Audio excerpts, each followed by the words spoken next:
Всем привет! Это у нас рычаг. Он идет кованый, то есть шаровая тут не меняется. Это у нас рычаг с Peugeot 206. Правая сторона. На нем застучала шаровая. Сайлентблоки на нем еще относительно нормальные, даже не потресканные. А вот шаровая опора делает вот такие звуки при езде.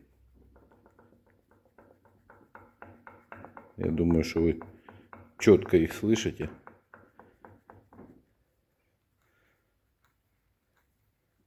Походу там даже нету смазки.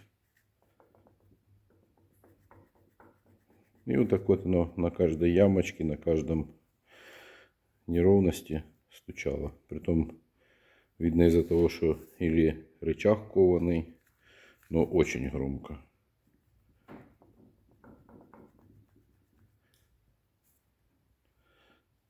Так что шаровые или рычаги надо менять всегда вовремя, чтобы она не выскочила. Потому что если она сильно разобьется, соответственно палец может выскочить. Такое бывает редко, но бывает.